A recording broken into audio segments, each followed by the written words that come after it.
Nice to have you here today. If you don't recognize the background, I'm at a friend's lake home in Osceola, Wisconsin, about an hour's drive from my home in Santa Barbara. And so I'm broadcasting from a new place. Coming up in the second half hour, we're going to talk about sharks. If you survived Shark Week, well, then you may have a great interest in sharks, and I'm glad you're still alive.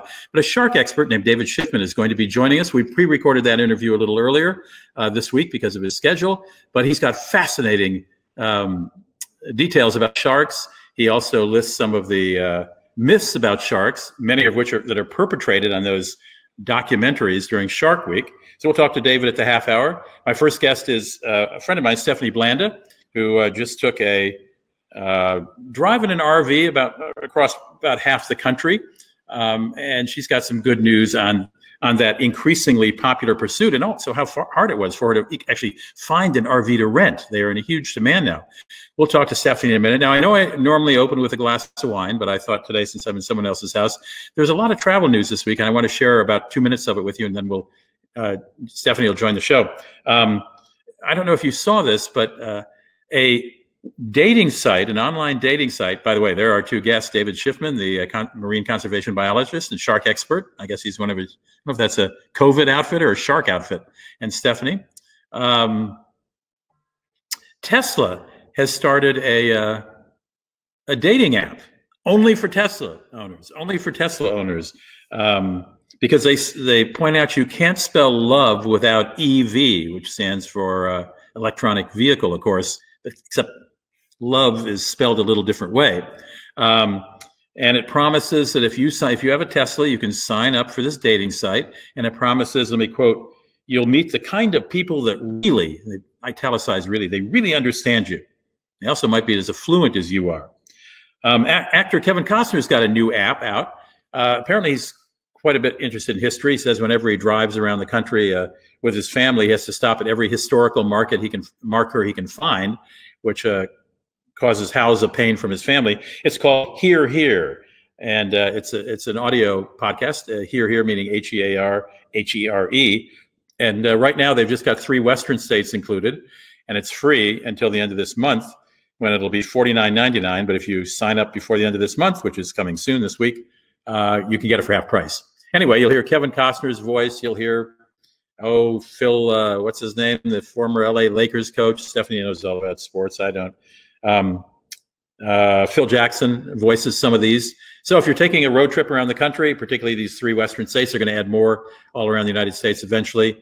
You can have these on and listen to Kevin Costner describe some of the history of where you are. You know, it's been a long, dry spell for Boeing selling its 737 MAX jets that have been grounded since March of last year. But a charter airline in Poland just bought 2 MAX jets, 2 737 MAX aircrafts. It's called Enter, E-N-T-E-R, Enter Air, and they have an option to buy 2 more. So they must be breaking out the champagne at Boeing. I know they're trying to get those ones that are grounded back in the air before then. We'll see. And optimism reigns abound in Airbnb's home office in San Francisco. Their business plummeted in February and March, as you can imagine, but it started coming back around, about a month or so ago. They said on July 8th, the company booked 1 million nights in one day, which is their record since March 7th. So that's some of the news for travel news for this week. Let me introduce you to Stephanie Blanda, who has returned from an RV trip that had one major adventure, which we'll talk to her about. Stephanie, welcome to I Was Just Thinking. Nice to have you here. Thanks, Rudy. I appreciate you having me today. It's always good to see you. Okay. Now, I know this wasn't your first time RV trip. You told me before you came on that as a child you had once done one with your parents out to California from the Midwest, and you did another one with your brother, but you were really going fast. You weren't taking what this time during this COVID crisis, what motivated you to consider taking an RV trip? I know you took it with a friend, another woman named Stephanie, and your brother did most of the driving. Jim, what motivated you to even consider RV trip right now? I think everyone is going a little stir crazy right now, Rudy.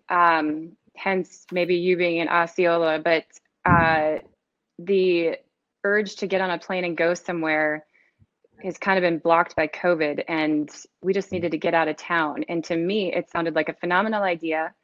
So a phenomenal idea, and then B, probably the only time I could get my other friend Stephanie captive to get out of here in an RV. Otherwise, it probably would have been a hard no.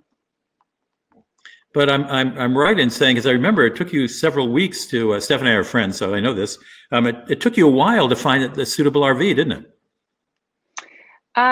Yeah, for two reasons. A, we were very last minute.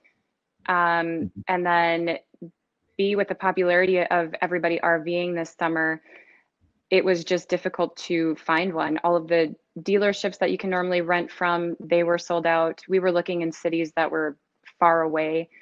We had a couple of requirements. One of them was we wanted a Class A. There are different classes of RVs because Class A allows for the most window space on the front as you're traveling through the West, looking at all the beautiful scenery. And you were obviously, you live in, I should point out, you live in Minneapolis, St. Paul, and obviously you started looking in the Minneapolis, St. Paul neighborhood here in Minnesota, right? Nothing. I did, yeah. Nothing, absolutely nothing. Ended up finding one. We had to drive to Rochester, Minnesota to get it. So that's about 90 miles, an hour and a half. Oh, there we are. That's double Stephanie trouble right there. Two Stephanies, right. This looks fairly luxe, this RV. It looks fairly what? Luxurious. Oh, yes. Well, it's a 2008 Winnebago Journey 39Z. Gonna give you a little. We'll get to this being we'll get to the part about it being on a flatbed truck in a minute. I'm sorry, I interrupted you. So please go back to describing that the one we were looking at there. Okay, so it's a 39. Well, it's a little over 39 feet, so it's almost 40 feet. But it's a 2008 Winnebago Journey 39Z. That's me and my brother. It's a diesel pusher. It has a Cummins diesel engine with an Allison transmission. It has exhaust brakes. Why that's important is because it harnesses the energy from the engine exhaust to slow down the vehicle so you're not wearing on brakes, which you can imagine, you know, cruising through some inclines and things like that. You on a big rig, you kind of want that. Handles fabulously. Okay, so and how did you finally find it? How did you rent this through a dealer, through a service, or buy from an individual? How did you get this particular RV finally? Yeah, so people have a lot of options, and kind of the main thing that I want to get across in our conversation today is don't be afraid to go and do this. This was the first RV that I've rented on a kind of a planned vacation cruising across the country. You have options. One of those is dealer, straight through the dealer. Another one, there are sites that are kind of like Airbnb, but they're for RVs. A couple of the most popular ones are Outdoorsy and also RV Share.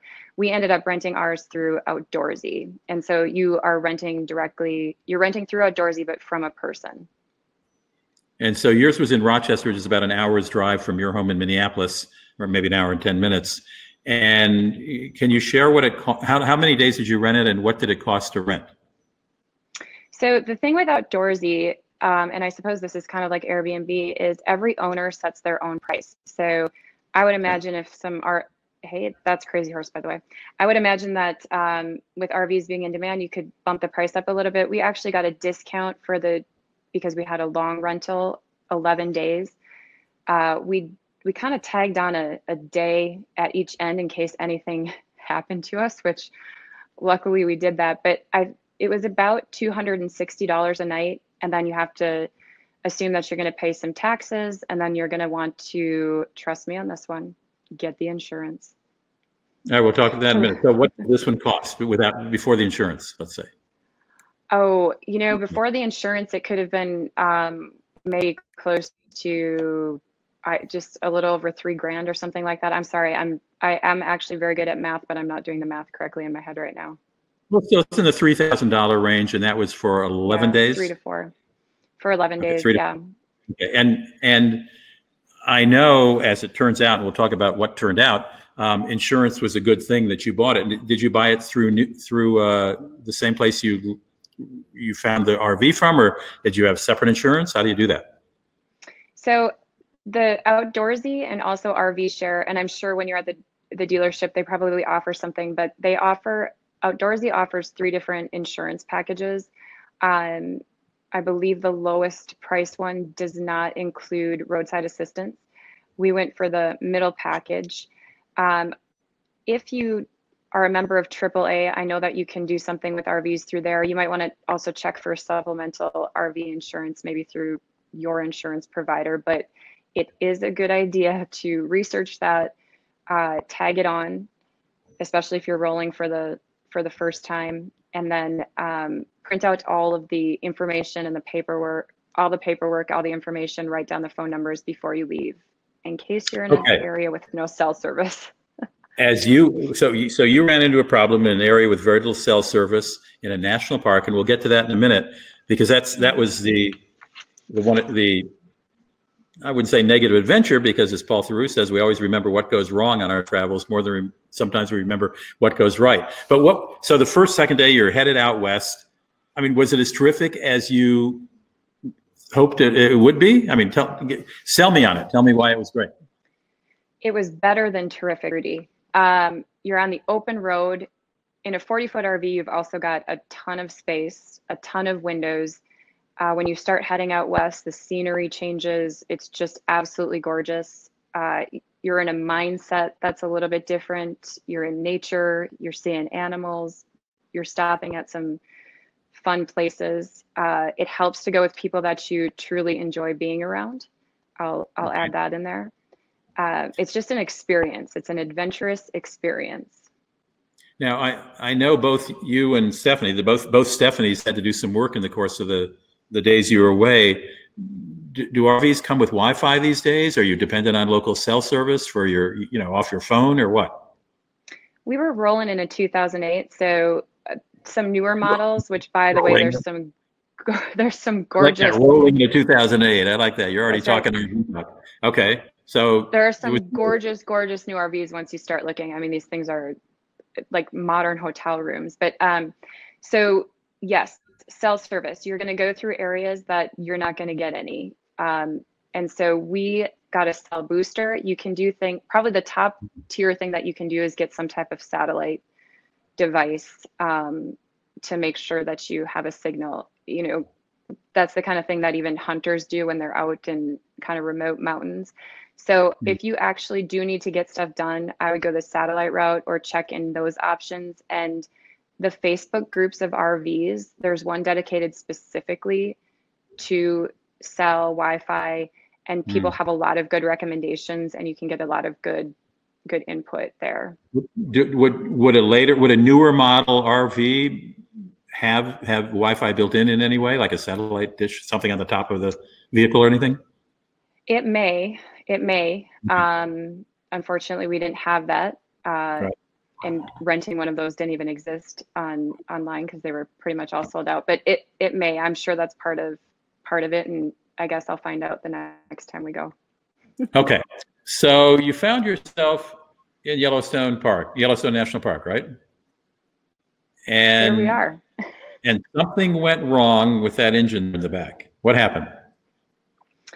Well, something didn't go wrong with the engine. What happened is, this is us on the side of the road after we've kind of cruised at a left-west thumb. The AC compressor froze, and that caused the belt to snap. And that's what turns the fan on that cools the engine. So it caused the engine to overheat. That's not a good thing. That kind of derails you right away. You should pull over before you do any further damage. And you did. And now you have the task of getting someone to repair it. I know it's a fairly long story, but if you could abbreviate it for us, what did you have to do? And we saw that we had a little spoiler there with a picture of the RV on a flatbed truck. But what did you have to do to get that belt fixed? So to shorten it for you, since you didn't like my long version. The long version, but, another 14 minutes. we were in a space where you couldn't get on the internet. So we had limited cell service. We had brought scooters with us. We scooted over, found a park ranger. He gave us a phone number. We called, had a mechanic that was 3 miles down the road come and take a look at it. He obviously wasn't going to be able to fix it, but he at least was able to tell us what was wrong. And then we just started calling to try to find a place that could take the RV, because that's a big beast right there, and it doesn't fit in every repair shop. We were on our way to Jackson Hole, so we were trying to find a place that would take it down there since it was already on our way. Called about 30 places, nothing. Outdoorsy was helpful, so was we called the RV warranty company. Finally found us a place in Belgrade, Montana. How far away from that? How far away from where you were is Belgrade, Montana?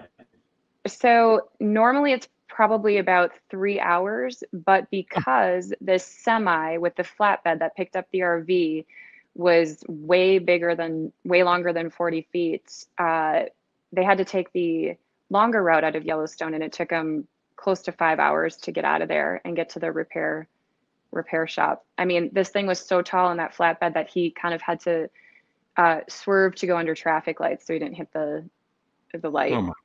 Now, from the time it broke down, when you pulled over to the side of the road because you knew the engine could overheat, to the time that truck pulled away to drive all the way to another state to have it repaired, how much time elapsed? And was that a couple hours, or? It was more like 6 hours.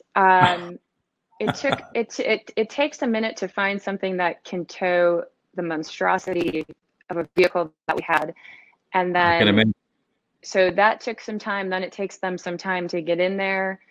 And then so it was about 6 hours that we had by the roadside. Lovely bonding time. And I know from the price tag, you told me it was several $1,000s to tow it, that you were really glad you had bought the insurance that involves getting it to the nearest repair shop. Yes, the roadside assistance, the insurance.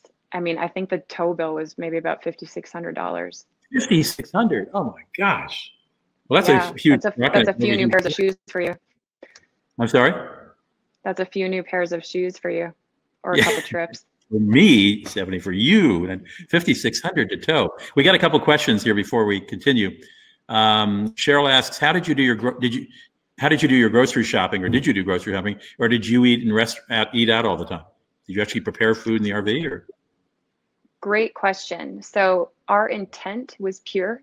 We stocked up the fridge. It was a decent sized fridge and freezer. Went to Costco, bought a bunch of stuff to make meals. The RV had a full kitchen, and we also had a grill stowed underneath the RV that we could pull out at a campsite. And we intended to cook more than we did. We mostly microwaved a few things, ate some fruit, ate some vegetables and stuff, but we ended up eating out more than we intended to. So, but it is very easy to do all of that, and there is a lot of room for food. Paul asks, is it tough getting used to driving such an apparently clunky, perhaps unwieldy vehicle? Now, I know your brother Jim did most of the driving. You drove for a while too, didn't you? I did. Paul, just know where that back axle is. It'll save you some poles and some curbs. And remember the height of the RV, because you don't want to go through any drive-throughs, and you definitely don't want to clip the top of anything. So actually, if you just get used to where that back axle is, this thing was a dream to drive. I actually thought it was better than driving in a Class C. You're sitting up, you're super comfortable, big wheel in front of you, lots of windows. It turns easily, the wheel turns easily, and it's all automatic, obviously. Yes. Really? So you didn't find it difficult to drive once you hit a couple bumps or whatever? Yeah, once you know how to make those turns, you're golden. So I don't let that distract anybody from driving one of these. It's easier if we can do it. Stephanie drove for a little bit as well. So, and that was her first time driving a large rig like that. So. Michael asks, were you offered an RV driving course by the rental company prior to driving it? So you would think that they would make you do something like that. And you don't need a special class license. I'm sure that an owner of an RV, so since it wasn't a rental company, we went and picked it up directly from the owner after we booked through Outdoorsy. I'm sure that they would give you a few lessons. They walk you through everything, and they make sure that you know where everything is and how to work it. And so you have to allot some time when you go to pick it up, at least an hour, I would say. But if you don't feel comfortable, you can have them take you through some of that for sure. And I'm sure they'd be more than happy to, because it means less headache for them in case something would go wrong. Had Brother Jim ever driven an RV before? Well, Brother Jim is a Brother Jim is a former military man. He was in the Marines, and he has been obsessed with semis and large trucks since he was a kid. So he actually used one of those. Through the VA, you can have money to take classes or continuing education, and he actually took the semi driving class. So he loves this kind of stuff. So this was like a Toyota. It was like a Toyota for him, but I drove for many hours. I actually drove through Yellowstone, and it was easy. Anybody can do it. If we can do it, you can do it.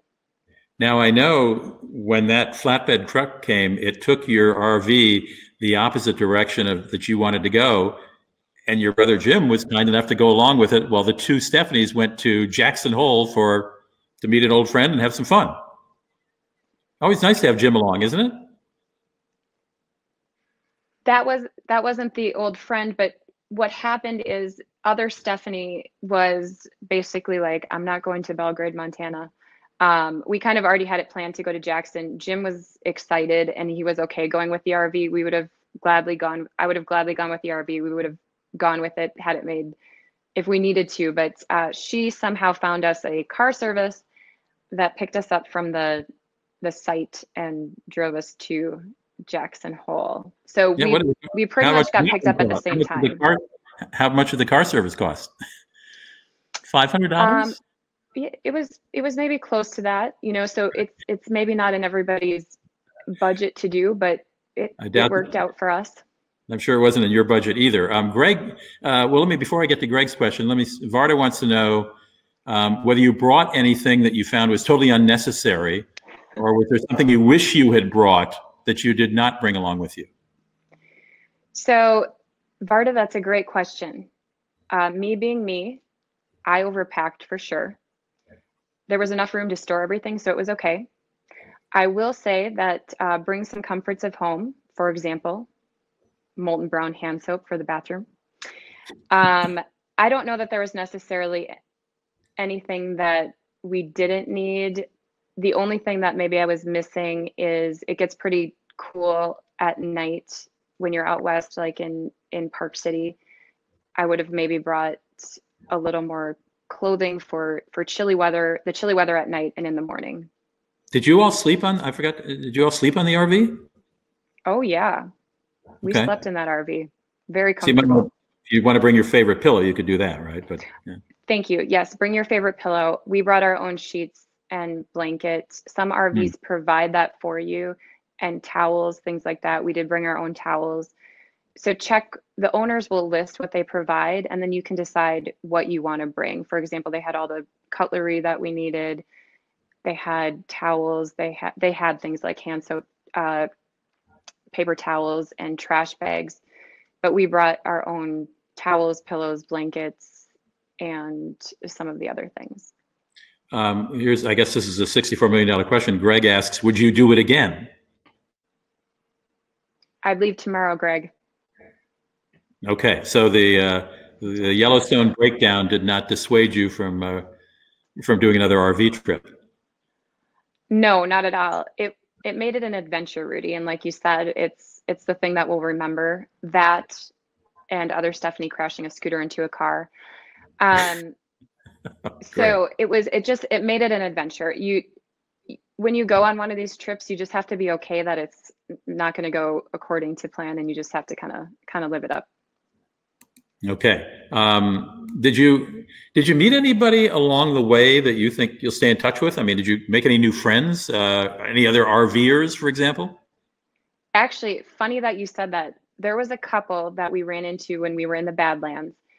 Talked to them for a little bit, and the next day we saw them at Crazy Horse. So we took a picture with them. We got a picture of them. It's funny, you see some people on the same path. Yeah, we did meet a few new friends.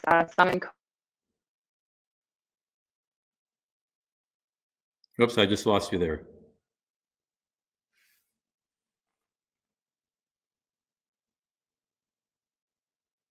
Stephanie, I don't know if you can hear me, but I lost your voice there. I'm going to reload. Just keep talking for a minute and let me reload here for a moment.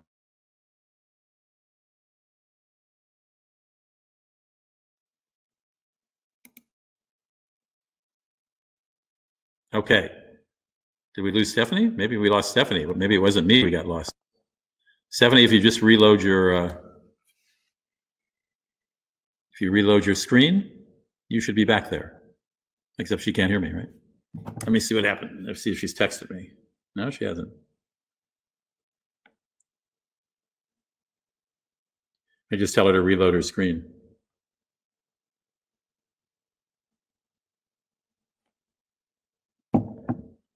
Ah, here she comes back. Okay. Sorry. Stephanie, can you hear me? Turn on your microphone and. Okay. Okay. Can you hear me now? Oh, she left the room again. Well, I think we got most of Stephanie's experience there. She may reload again. Let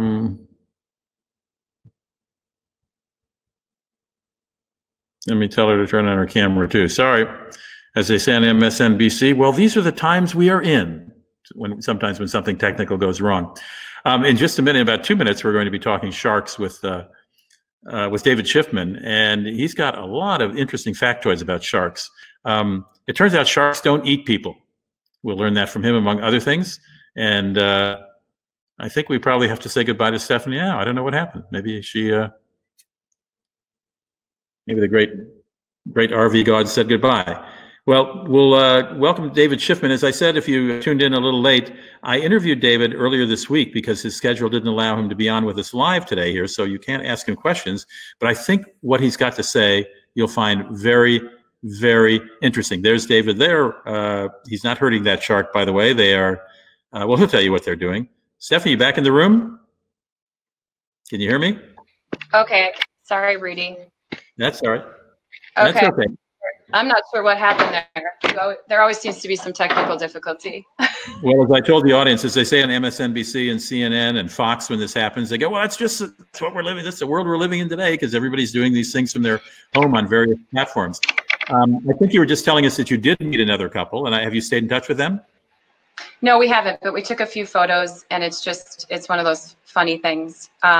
We did meet some people when we were in Cody, and then we saw some people we knew along the way too. So, well, it sounds, I mean, as you say, you told Greg you would definitely do it again. So I think that's the answer about it all. Well, thanks. I learned a lot. I know you told me a lot about this before, but there are a couple of things, even talking to you now, I learned. Thank you for joining us, and I hope you have many RV. I know you want to get a little more into RVing and maybe even start a website, right? Yeah, I just have a couple suggestions, Rudy. Please. A real quick do and don't. We'll do the don'ts first and end on a positive note. So don't drive through a drive-through in your RV. That's number one. Don't forget where your back axle is. Don't forget to secure any vents or hoses, or you will lose a bathroom vent. Duct tape works to secure the situation immediately. And then don't be afraid to ask for help. People are very helpful. And check the tank levels. You don't want any overflowing. Just saying.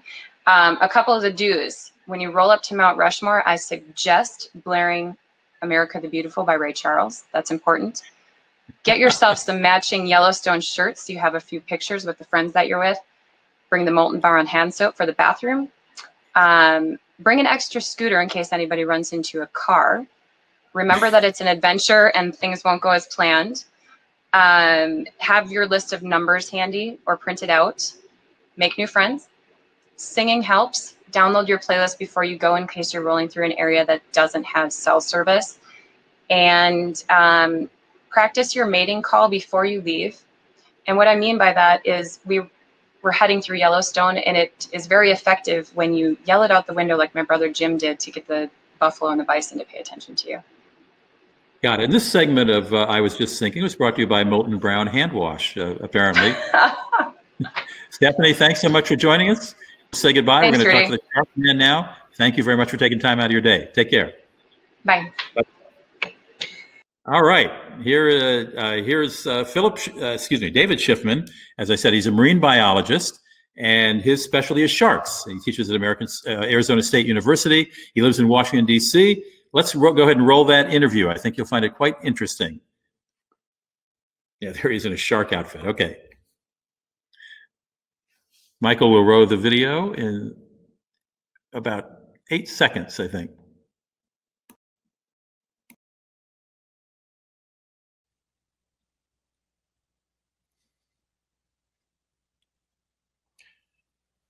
David, nice to have you here. Welcome to the show. Thanks for having me, Rudy. As I said during the introduction, if people watched Shark Week, they're going to want to listen to you closely. Do you watch any of these shows during Shark Week? Oh man, I watch all of them, and it makes me not happy. Shark Week is a bit of a mixed bag in my world, but it is nice to see sharks on my TV in HD. Now, what makes you not so happy? They do not have the best reputation with factual accuracy, to put it extremely mildly. A lot of my research focuses on not only shark behavior and ecology, but understanding what humans know about sharks. And a lot of the wrong things that humans are sure they know about sharks, they learn from Shark Week. Well, can you tick off a couple wrong things that people might think they know about sharks but aren't true, or that are propagated by some of the more dramatic shows? Sure. Well, Shark Week focuses a lot on sharks biting humans. There were this year 2 different shows from the same long-running series called I Was Prey. And these incidents of sharks biting humans are so rare that the same ones get told on the same Shark Week shows over and over again. In a typical year, more humans are killed by vending machines than are killed by sharks. More people are killed by flower pots falling on their head from above than are killed by sharks.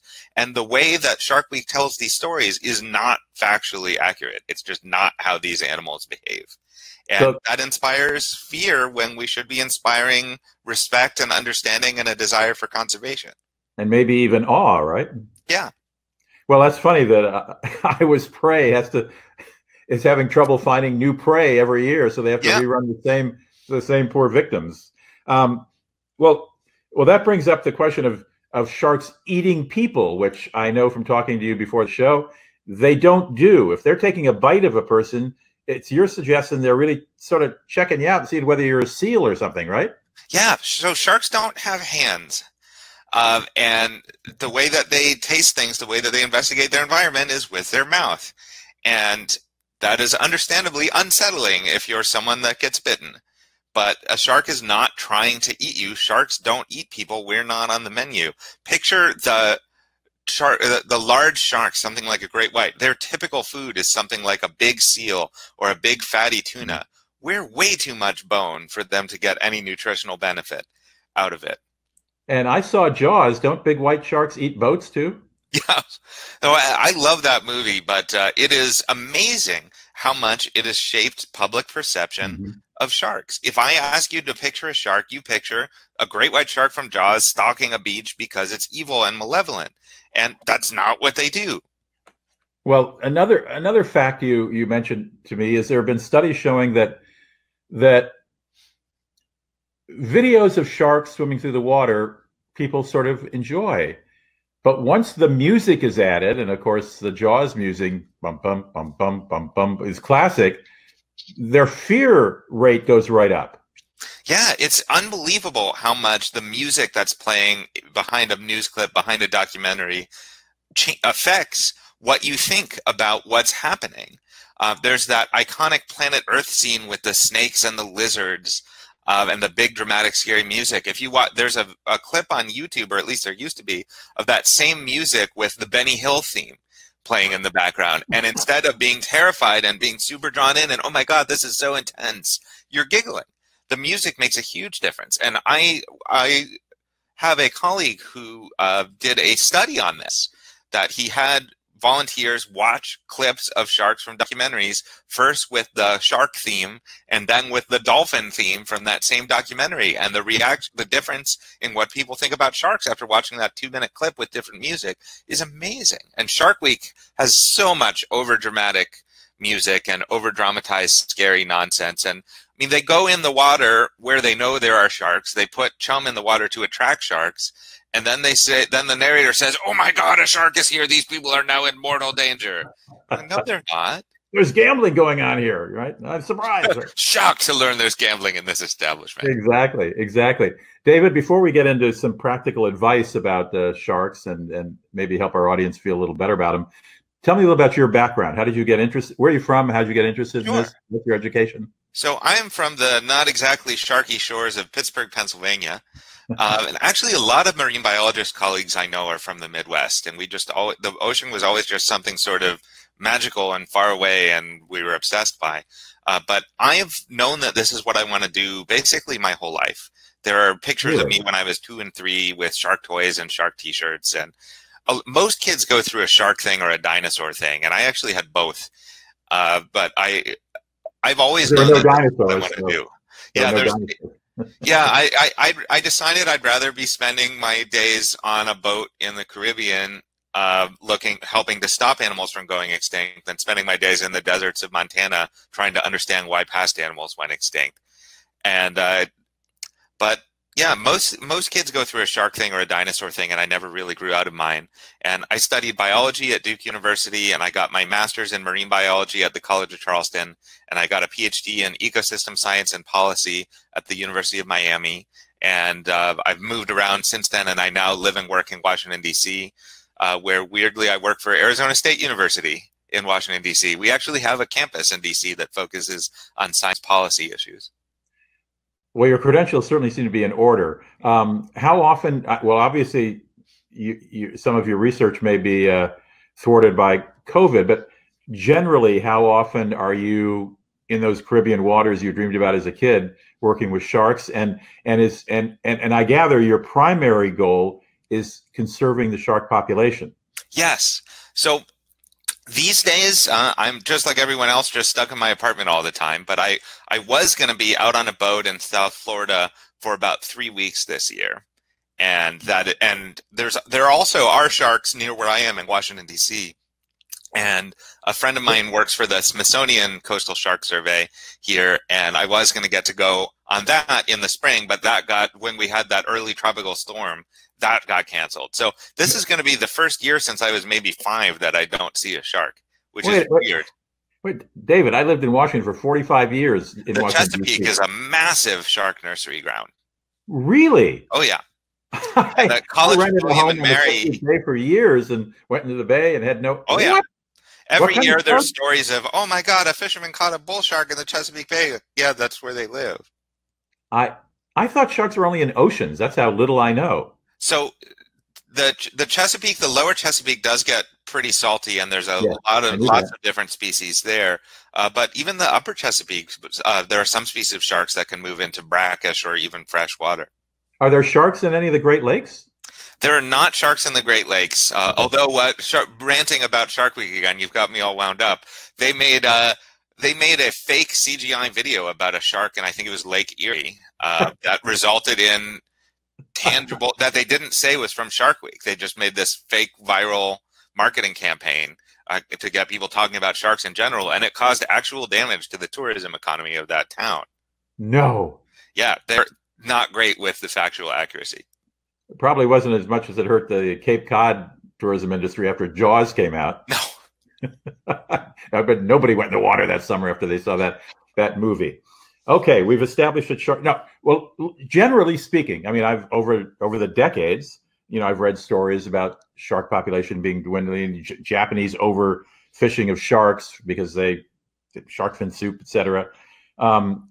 Generally, is the shark population in the world stable or increasing, or is it still an issue that we are losing sharks? So overfishing of sharks is a huge conservation challenge. 1 out of every 4 known species of sharks and their relatives is considered threatened with extinction by the IUCN Red List, which is an international group of scientific experts. So they're some of the most threatened animals in the world.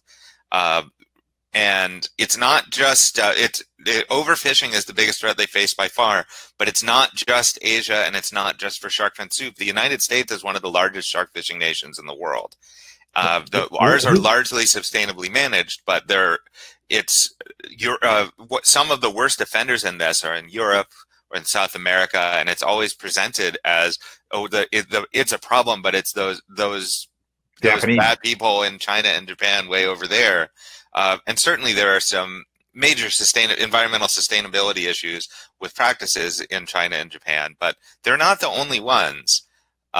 What's going on in the United States? Are people catching them, or is pollution hurting them? Or no, there are commercial fisheries for sharks in the U.S., and many of them are sustainably managed. The U.S. has some of the best managed fisheries in the world, but it's always fascinating to me that I encounter people who are sort of citizen activists that not affiliated with a major nonprofit group that say that I am an expert in shark conservation, but and everyone knows that shark fishing is illegal in the U.S. No, it isn't. It never has been. It's never seriously been discussed as being.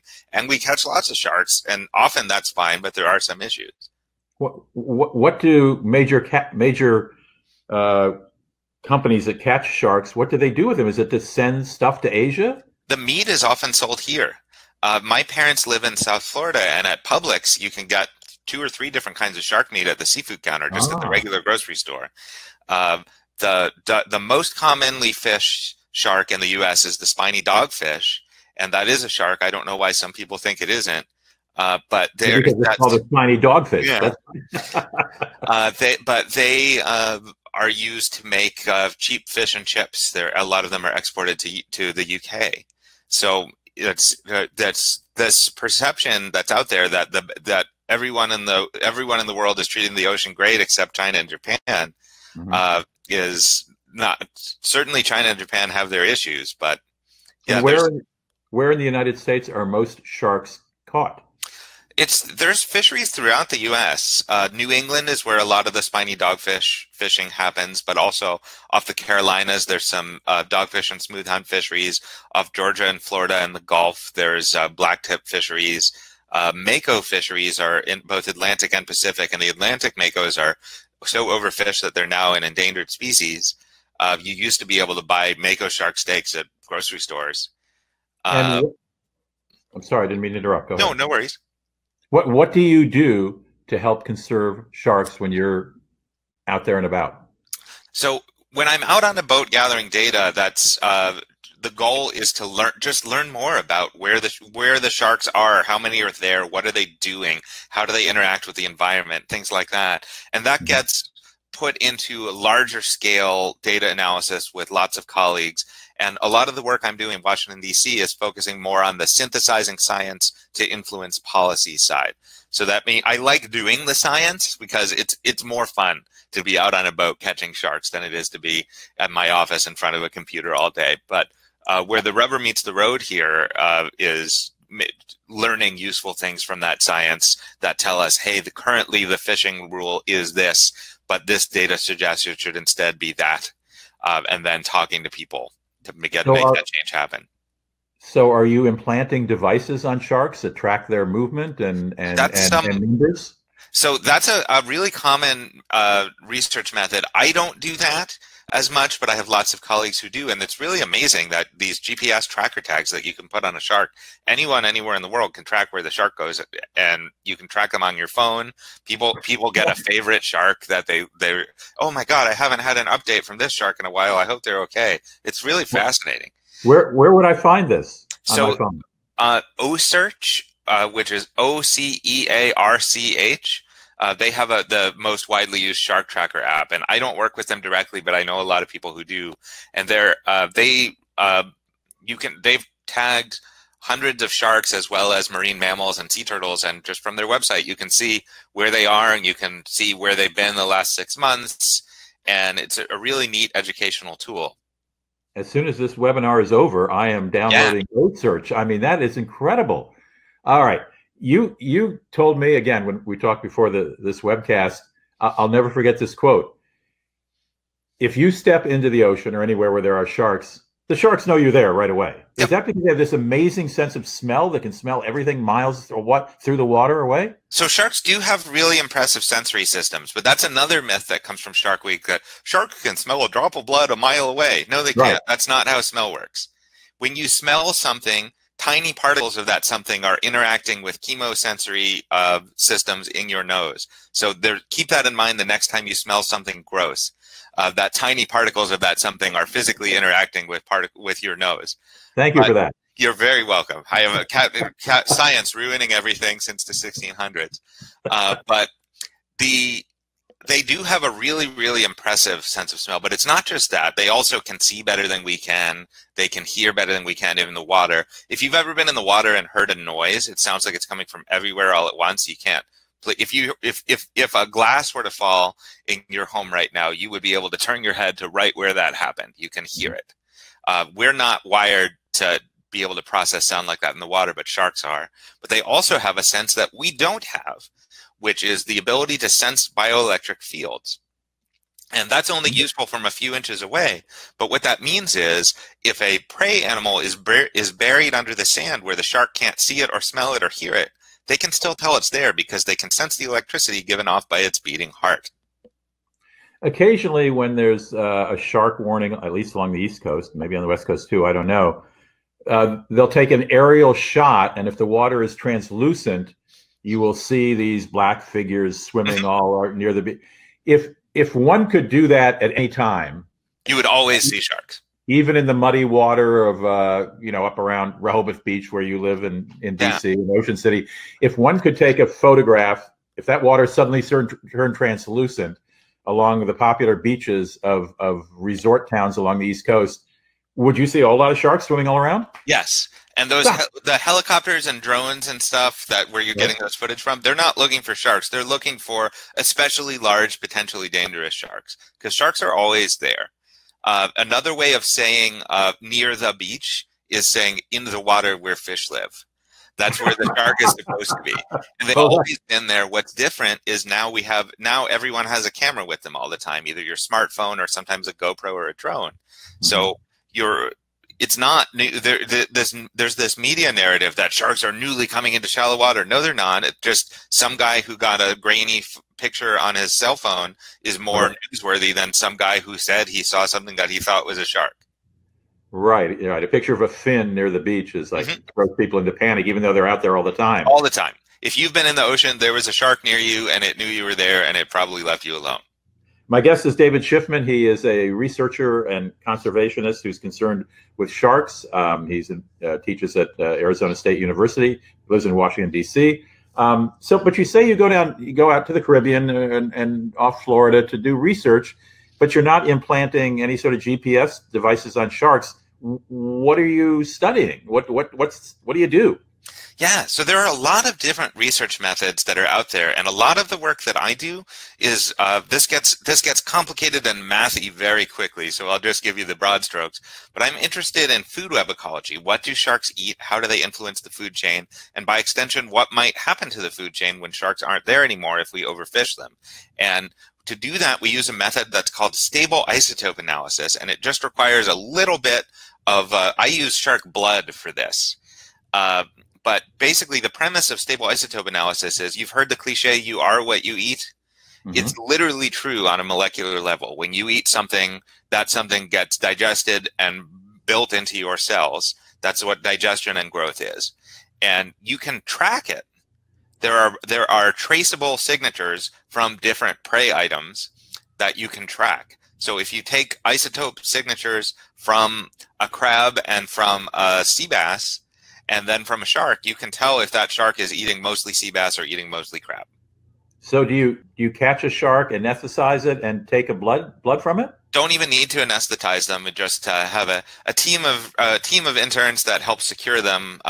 We found that for the shark's survival, the most important thing is to get them back in the water as quickly as possible. So that's why you sometimes see photos that look like scientists are being a little rough with the sharks. It's because it's more harmful to them to handle them gingerly and take longer before you let them back in the water. So how do you wrestle a shark into submission? Aren't they really strong with big teeth? Really strong. So the research team that I work with, there's a water pump that goes in the shark's mouth. So that both allows them to breathe when they're out of the water and also gives their teeth something to do that's not my hand. And then it usually takes, depending on the species, 2 or 3 members of the research team to secure the shark while someone else goes on and takes a muscle sample and takes a little bit of blood and takes measurements and things like this. And how long does that process, how long is the shark generally out of water during that process? We aim for about 3 minutes. Oh, that's fast. Okay. Yeah, it's very quick. It's been described as being like a NASCAR pit crew, that everyone knows their job and someone goes and then gets right out of the way, and someone else goes and gets right out of the way. And it's a very polished operation. And how do you catch a shark to do it? So we use fishing gear, and there are a bunch of different types of fishing gear depending on what shark species you're trying to catch. But it's different from a rod and reel with the little tiny hook that you might be used to if you fish on lakes. It's a serious hook. There are a bunch of different methods that can be used for this, but most of them involve at least one baited hook. There are also nets. There are different ways to do it. And how many sharks might you sample in a day? Is it like 0 to 10 or? It depends. So during my master's, I was working in South Carolina in what's called a shark nursery area, which is where baby sharks spend the first year or 2 of their life because it's shallower water. There's a lot of little food. There's not a lot of predators. So there's a ton of life there. And I think our record in a day was 278 sharks. What? Most of which that are like that big. Then during my PhD at the University of Miami, the lab there focused on larger sharks, and there 2, 3, 4 sharks was pretty typical, but you're more tired after handling 4 12-foot sharks than you are after handling 200 1-foot sharks. Oh my goodness. I didn't know sharks suffered from any predators. When they're small, they certainly can. There are videos of birds eating baby sharks even, but also crocodiles, orcas. Orcas are top dog in the ocean. Orcas eat great whites. Yeah. Oh my goodness. All right. You suggest to me if you go, what is your advice? I mean, it's still August. Americans can't go to many places outside of the United States, so they are gravitating toward shores in the Pacific and the Atlantic. By the way, are there sharks in the Gulf of Mexico? Yes. Okay, so they go to the Gulf of Mexico, down in Texas, et cetera, Louisiana. And what advice do you have? I know the odds of getting bitten by a shark are almost infinitesimal, as you say, compared to a pot falling on someone's head or slipping in a bathtub and dying. What advice would you give someone who is nervous now that they know as soon as they step in the water, they're in there with the sharks, no matter what? What advice do you give them to make them feel a little better and a little safer? Sure. Well, just to stress again, even though you just said it, the odds of anything bad happening are really, really, really, really low. In a typical year, hundreds of millions of humans enter the water. 70 to 100 are bitten at all, most of which don't even require stitches. Usually we're talking Band-Aid, not stitches. And 1 to 5 are seriously injured or killed. So it's a really, really, really unlikely thing. But if you want to reduce your odds even further, stay close to shore, near other people, not too near because of social distancing, some shark species are more active at dawn and dusk. That's called, so people have heard of nocturnal animals. Some species of sharks are what's called crepuscular, which means more active at dawn and dusk. When you're active at dawn and dusk, that means you have a chance of eating the daytime animals or the nighttime animals. So stay close to shore, near other people, not during dawn and dusk, and that will reduce your odds even further. And I'll note that that's the exact opposite of what surfers do, and that's why and surfers often are dressed in these black wetsuits that aren't most seals sort of a dark color. Yep, it is. We believe that the reason why a lot of surfers are bitten by great whites is from below. They look an awful lot like a seal, which is the shark's primary food source. Why are surfers still wearing black if this is generally known? Why aren't they dressed up in neon orange and green suits? There's always people trying to market shark-proof color patterns and things like that. The thing is, from a silhouette, you can't really tell. But my favorite one of these is a few years ago, some company was marketing black and white striped wetsuits that'll make you look like a sea snake, which are venomous, and maybe that'll make sharks not bite you. Sharks eat sea snakes. So that was a really that's the danger of knowing a little bit of something about science and not enough. Right. Is there anything else from Shark Week? I've never watched a single show during Shark Week. So there's some good on there. I would say there were 24 shows this year, which is, and I watch all of them. I've only watched about half so far. I DVR them. But some I watch live and do fact checking and commentary in real time on Twitter. But there are maybe 4 of them were really good, and maybe 10 of them were awful, and the rest sort of didn't really need to be made. Right. But Shark Week has absolutely highlighted science and really interesting discoveries over the years, but so much of it now is stupid human tricks with celebrities. And what do celebrities have to do with sharks? What do they do? They've always had, Shark Week has always had this celebrity says they're scared of sharks, we're going to take them to swim with sharks and we'll all learn together type thing. But it usually was one celebrity, and this year I think there were 5 of those shows. Yeah.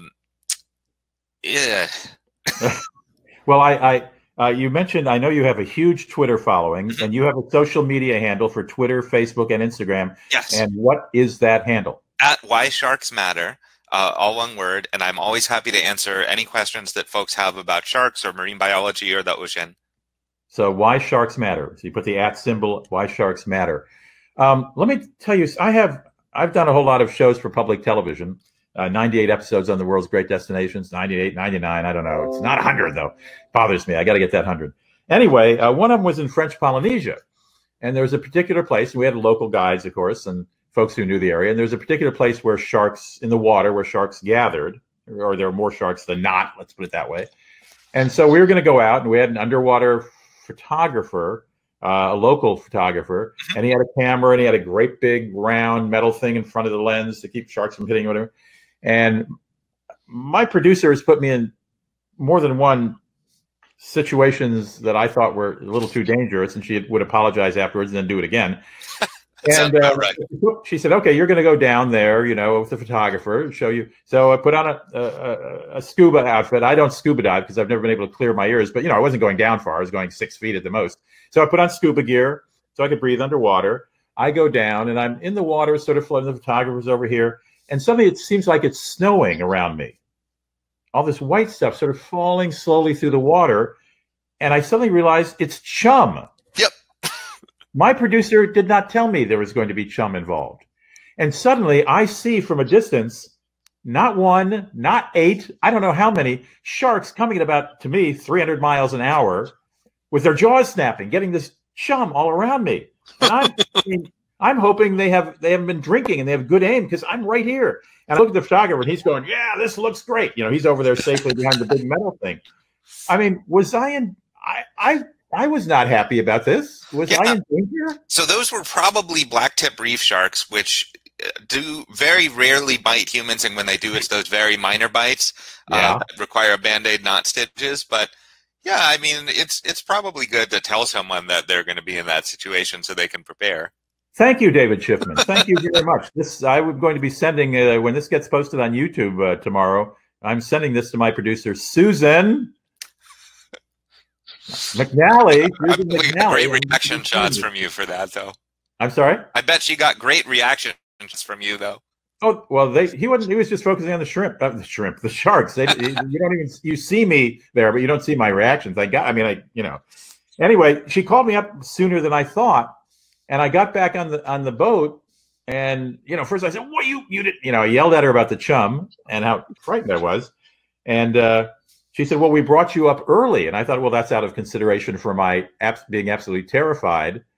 And she said, "No, that our regular photographer, the one who travels with us, who was just sitting on the boat to shoot some shots from the boat, he was getting seasick. So she called me up early so we could go back in because he was getting seasick. It wasn't me. I'm sorry. I should probably see a therapist about this, not you. But anyway, I just wanted to know if I was in danger, and I'm sending this to Susan. Any other? We got about 3 minutes left. Any other shark legends that you might have seen during Shark Week or that you've heard of that people don't know about? Like that, I always heard, drop of blood, they can smell it 10 miles away. They'll eat you alive. There's some weird ones. And a lot of what bothers me about Shark Week, they used to just flat out make up stuff. They had CGI images and actors pretending to be scientists, and that was bad. But what bothers me more than anything now is just the laziness and the absence of even cursory fact-checking. That they'll say things like, this is a hammerhead shark. There are 15 species of hammerheads. No, there aren't. And that's something that you could, like when I was 6 years old, I knew that. And a lot of people, when they're 6 years old, they know that. But one thing, speaking of beach safety, one thing I've been hearing a lot lately is if you see dolphins, it's okay to go in the water because that sharks are scared of dolphins. No. If you see dolphins feeding, there are almost certainly sharks feeding right under them because they eat the same stuff. Thank you, David Shiffman. Thank you for this advice. Well, it's terrific talking to you. Let me tell you, David Shiffman's website is David Shiffman, SHIFFMANCV, like a bio, davidshiffmancv.com, or you can follow him on Twitter, and he'll give you play-by-play comments on during Shark Week on some of the shows. And that is, give me the handle again. Why Sharks Matter on Twitter, Facebook, and Instagram. Why Sharks Matter. David Shiffman, thanks for stopping in for I Was Just Thinking. I really, really appreciate it. And I learned a lot, and I think our audience did too, and I appreciate your joining us. Thanks for having me, Rudy. And I'll say thank you to our guests for joining us. As you know, this will be posted tomorrow or later tomorrow on YouTube. And if you'd like to forward it to some friends who would be as fascinated as I am by this conversation, please do so. Just you can go to Rudy Maxa, I Was Just Thinking, or Rudy Maxa and David Shiffman, and it'll pop right up on YouTube, and all our past ones are on there too. David, take care. On YouTube, and all our past ones are on there too. David, take care. Say goodbye. I'll say goodbye to the audience, and we'll see you next Thursday.